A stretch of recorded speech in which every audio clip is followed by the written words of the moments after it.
Всем привет, друзья! Вчера, 17 сентября, в Харькове прогремели взрывы. К сожалению, есть пострадавшие. Воздушную тревогу объявили в 15:04 и сообщили о пуске управляемых авиабомб в сторону Харькова и района. После этого в городе было слышно несколько взрывов. Первый взрыв раздался в 15:14. Был обстрелян Харьковский район. Боеприпас прилетел по открытой территории. Затем председатель Малоданиловской громады Александр Гололобов сообщил, что один из обстрелов зафиксирован на территории этой громады. Произошел пожар. Позже Олег Синегубов уточнил, что авиабомба попала по территории села Черкасская Лозовая в Харьковском районе. Еще одна бомба упала в Киевском районе в лесополосе, возле торгового центра «Караван». Там в это время находились спасатели, которые занимались ликвидацией пожара в лесополосе. В результате попадания в это место боеприпаса 9 человек пострадало. Это 4 спасателей, которые гасили огонь, и 5 гражданских. 3 спасателей в крайне тяжелом состоянии. 2 с ампутациями. 1 имеет ранение грудной клетки. Вот так Российская Федерация поздравила наших харьковских спасателей с их профессиональным праздником Днем Спасателя.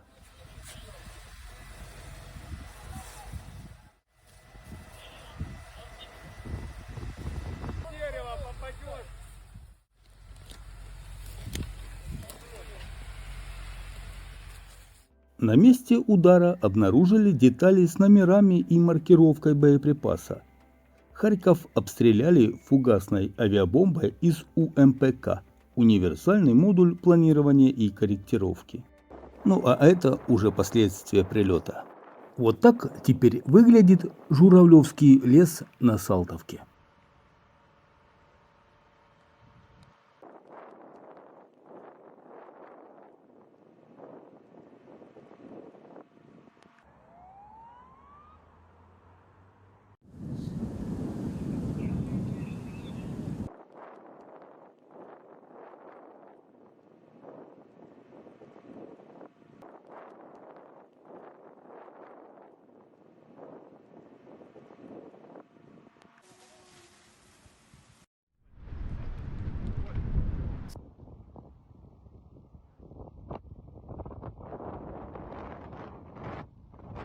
Я вам специально показал то, что сейчас происходит в Харькове, чтобы вы понимали масштабы пожара.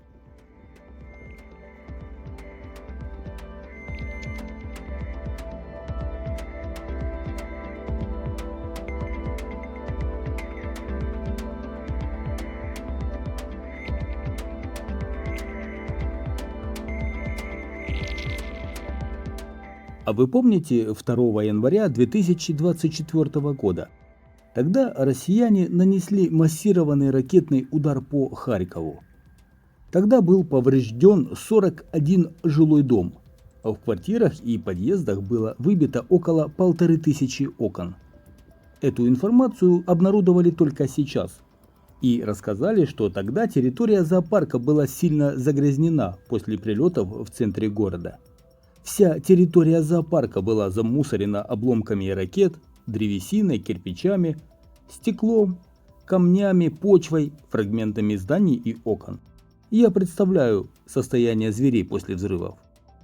Ну а так, сегодня выглядит торговый центр «Караван» и лес возле него.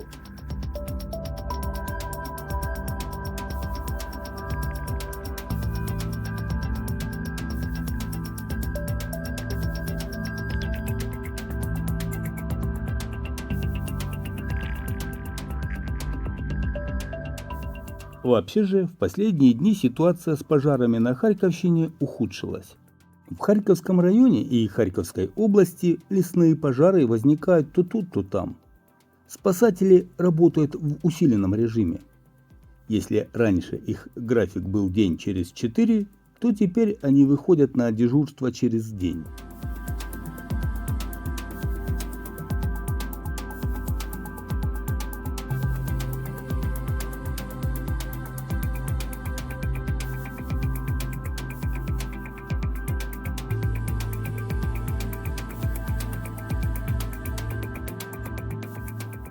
Вы, наверное, знаете, что в Харькове с начала войны, с февраля 2022 года, не работает Макдональдс.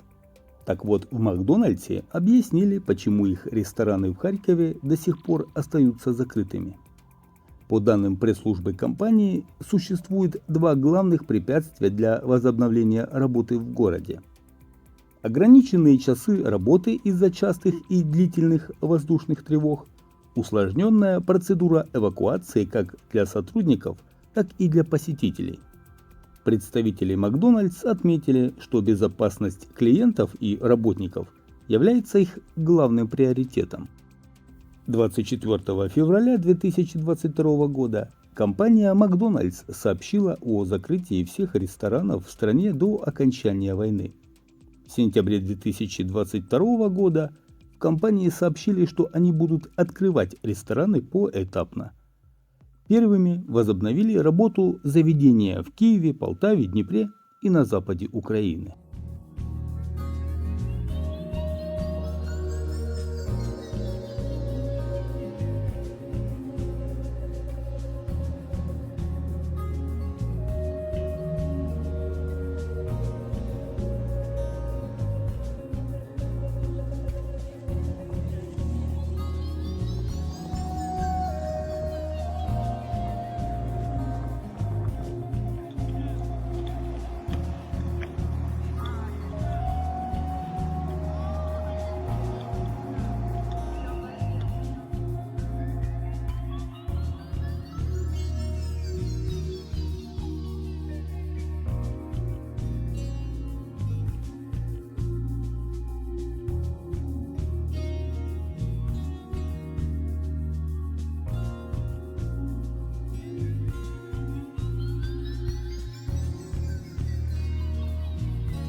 Спасибо всем за внимание, подписывайтесь на канал, следите за обстановкой в Харькове вместе с нами. До новых встреч!